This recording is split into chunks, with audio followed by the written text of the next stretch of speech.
बेटा हम लोगों ने जो मानव तंत्रिका तंत्र है वो पढ़ना शुरू किया। मानव तंत्रिका तंत्र को दो हिस्सों में बांटते हैं, केंद्रीय और परिधीय तंत्रिका तंत्र। केंद्रीय तंत्रिका तंत्र जो है वो दो पार्ट से मिलकर बनता है, मस्तिष्क और मेरुरज्जु। ये हम लोगों ने इंट्रोडक्शन में देखा।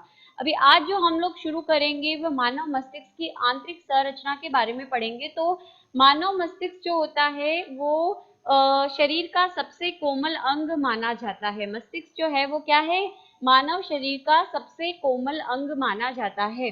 सुरक्षा कौन करता है, करोटी के द्वारा इसकी सुरक्षा होती है। किसके माध्यम से होती है, करोटी। करोटी या खोपड़ी जिसको बोलते हैं हम लोग। कभी डेंजर का या खतरे का आपने निशान देखा हो, इस तरह से क्रॉस होता है और उसमें इस तरह से खोपड़ी का निशान बना रहता है, होता है कि नहीं होता, वो खोपड़ी होती है। वो हड्डी जो होती है वो हमारे मस्तिष्क को क्या करती है, सुरक्षा करती है। ठीक है। अब उसके बाद जब खोपड़ी, ये खोपड़ी हड्डी हो गई, इस तरीके से इसके अंदर मस्तिष्क पाया जाता है। पर इस मस्तिष्क के चारों ओर एक आवरण पाया जाता है, झिल्लियों से बना हुआ। जैसे ये खोपड़ी है, बाहर ही बाहर इस तरीके से समझोगे कि बाहर तो ये खोपड़ी, ठीक है, जिसको हम क्या कहते हैं, करोटी, हड्डी है। ठीक। अब उसके अंदर क्या पाया जा रहा है, मस्तिष्क पाया जा रहा है ना। अब ये मस्तिष्क जो है एक आवरण से क्या रहता है, ढका हुआ रहता है, जिसको हम बोलते हैं मस्तिष्क आवरण। ठीक। ये मस्तिष्क आवरण जो है वो झिल्लियों से बना हुआ होता है, जिन्हें तानिकाएं भी कहा जाता है। ठीक है। यानी ये झिल्ली जो है, ये जो आवरण है वो तीन लेयर से मिलकर बना था, फर्स्ट, सेकंड एंड थर्ड। ठीक। सबसे पहले मस्तिष्क में खोपड़ी आएगी, फिर ये झिल्लियां आएगी और फिर क्या आएगा, फिर आएगा हमारा मस्तिष्क। ठीक है। तो खोपड़ी के बाद ये झिल्लियां पाई जाती है, जिन्हें मस्तिष्क आवरण कहते हैं। ये तीन झिल्लियां होती है। कौन कौन सी तीन झिल्लियां होती है, पहली होती है दृढ़ तानिका, दूसरी जाल तानिका और तीसरी होती है मृदु तानिका। कौन कौन सी होती है तीन, पहली दृढ़ तानिका, दूसरी जाल तानिका और तीसरी मृदु तानिका। सबसे बाहर ये देखो मैंने बना रखा है, यहाँ पर मैंने खोपड़ी बनाई है, फिर फर्स्ट मैंने लिखा है दृढ़ तानिका, दूसरी होती है जाल तानिका और तीसरी होती है मृदु तानिका। ठीक है। ये वाली जो मैंने बनाई है ये मृदु तानिका है, जो ब्लैक ब्लैक है, ये श्वेत द्रव्य और दूसरा द्रव्य।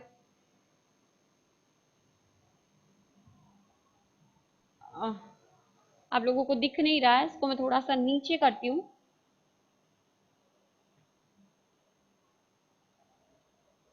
ठीक है। अभी देखो तीन झिल्लियां कितने आवरण से मिलकर बनी है, तीन। पहला दृढ़ तानिका, दूसरा जाल तानिका और तीसरा होता है मृदु तानिका। ये तीन लेयर्स होती हैं। ठीक है। और ये जो मैंने बनाया है वो है खोपड़ी। तो खोपड़ी आ गई, खोपड़ी के नीचे ये दृढ़, फिर मृदु और फिर ये जो काली काली मैंने बनाई है यहाँ पर ये वाली, ये हमारी हो गई कौन सी, मृदु तानिका। सबसे अंदर ही अंदर, सबसे बाहर दृढ़ होगी, फिर जाल और फिर मृदु तानिका और नीचे आपका मस्तिष्क पाया जाएगा। आ रही बात समझ में। तो सबसे पहले आती है दृढ़ तानिका, खोपड़ी के बाद जस्ट नीचे दृढ़ तानिका। मस्तिष्क से सबसे बाहरी झिल्ली होती है, दृढ़ होती है क्योंकि कोलेजन तंतु की होती है। श्वेत कलर के कोलेजन तंतु होते हैं बेटा, बिल्कुल फ्लेक्सिबिलिटी इनमें नहीं पाई जाती, काफी दृढ़ और ये मोटे होते हैं। फिर आती है जाल तानिका। ये क्या होती है, तो जाल तानिका जो होती है इसमें काफी सारी रक्त केशिकाओं का जाल पाया जाता है। रक्त केशिकाएं मालूम है ना, धमनी और शिराओं को जोड़ने वाली पतली पतली नलिकाकार संरचना होती है, बहुत ज्यादा पतली होती है धमनी और शिरा से, उन्हें रक्त केशिकाएं कहते हैं। तो इस सेकंड लेयर के अंदर काफी सारी जो जाल होता है वो पाया जाता है, रक्त केशिकाओं का जाल पाया जाता है। ठीक है। अब इसके अंदर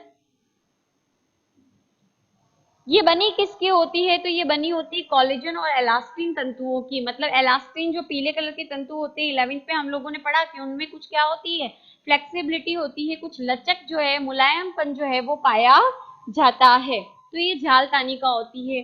फिर होती है लास्ट आपकी मृदु तानिका, सबसे आंतरिक और सबसे मुलायम होती है। इसमें भी रुधिर केशिका का जाल पाया जाता है।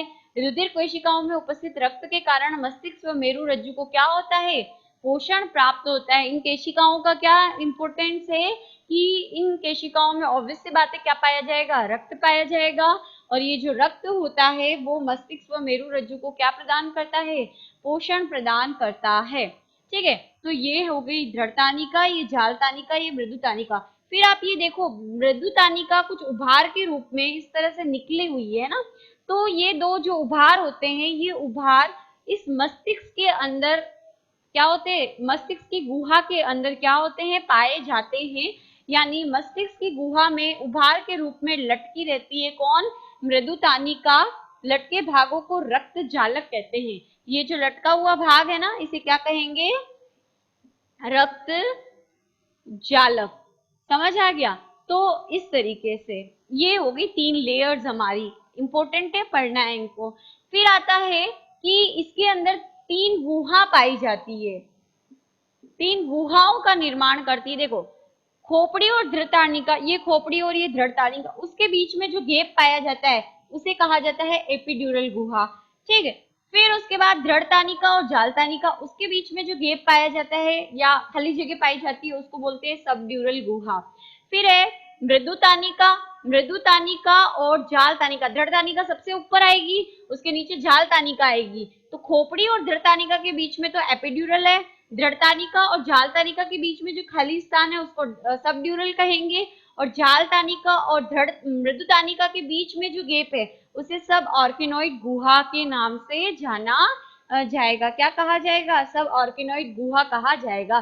फिर मृदुतानिका और मस्तिष्क के बीच में जो गुहा होती है उसके अंदर आपको पता है क्या लटके रहते हैं, यानी ये हमारी मृदुतानिका है और ये मस्तिष्क है, तो उसके बीच में भी जो गैप है, जो थोड़ा सा स्थान है, वहां पर 2 लटके हुए उभार के रूप में क्या पाई जाएगी, मृदुतानिका पाई जाएगी। ठीक है। तो ये हमने बात की किसकी, झिल्लियों की। अभी हम लोग से बाहर ही पढ़ रहे हैं कि करोटी से रहता है और 3 तरीके की झिल्ली पाई जाती है। अब हम लोग देखेंगे कि इन झिल्लियों के बीच में जो द्रव्य पाया जाता है जिसे मेरु द्रव्य कहा जाता है, उसके बारे में हम देखते हैं कि वो किससे बना है।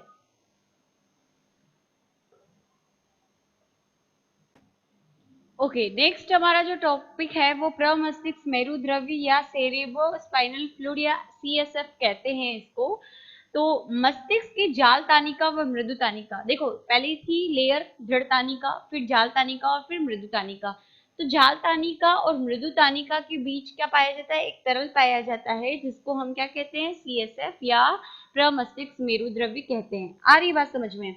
ये क्षारीय प्रकृति का होता है जिसे प्रमस्तिष्क मेरु द्रव्य कहा जाता है। यह द्रव्य मृदु तानिका से छनकर बाहर आ जाता है, मतलब ये मृदु तानिका से छन जाता है। इनफैक्ट छनकर ये यहाँ पर जाल तानिका को क्रॉस कर कर, ये जो आप सबड्यूरल गुहा देख रहे हो ना, दृढ़ और जाल तानिका के बीच में गुहा होती है, उसे क्या कहते हैं, सबड्यूरल गुहा। तो वहां से ये बिल्कुल कहाँ तक पहुंचता है, मतलब ये दृढ़ तानिका तक को भी टच करता है ना, छनता है, मृदु तानिका से छन जाता है और ये नीचे यहाँ पर भी आता है। ठीक है, छनता है, छनने के बाद और ये छन के यहाँ पे जो हमारी दृढ़ तानिका है वहां तक भी जाता है, और वहां छन कर, मतलब हम कहें कि मृदु तानिका से छनेगा। ठीक है, मृदु तानिका से छनने के बाद कहाँ जाएगा, दृढ़ तानिका तक पहुंचेगा। ठीक है, जड़तानी तक पहुंचेगा और वहां से रक्त केशिकाओं में या रक्त वाहिनियों में वापस पहुंच जाता है। और हमेशा इसका जो मूवमेंट होता है वो आगे से किधर होता है, पीछे की ओर होता है। आगे बात समझ में। देखो, मृदु तानिका से छना दृढ़तानी तक जाएगा और रक्त वाहिनियों में वापस से मिक्स हो जाएगा। फिर उसके बाद है ये बना किसका होता है, तो प्रमस्तिष्क मेरु द्रव्य में क्या क्या पाया जाता है, प्रोटीन होता है, ग्लूकोज होता है, यूरिया, सोडियम, पोटेशियम, कैल्शियम के सल्फेट, क्लोरीन, है ना, PO4, यूरिक अम्ल, क्रिएटिन की सूक्ष्म मात्रा जो है पाई जाती है। और एक व्यक्ति में इसकी जो मात्रा होती है लगभग कितनी होती है, 150 ml होती है।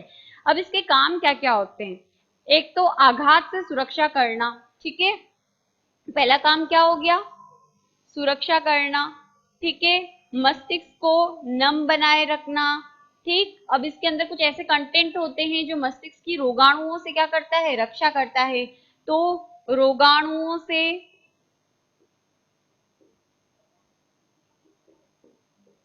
रक्षा, किससे, रोगाणुओं से रक्षा। फिर मस्तिष्क को नम बनाए रखना, आघातों से रक्षा करना, है ना। और जो है विभिन्न पोषक तत्वों का, रुधिर और मस्तिष्क की कोशिकाओं में जो विभिन्न पोषक तत्व है उनका आदान प्रदान करना।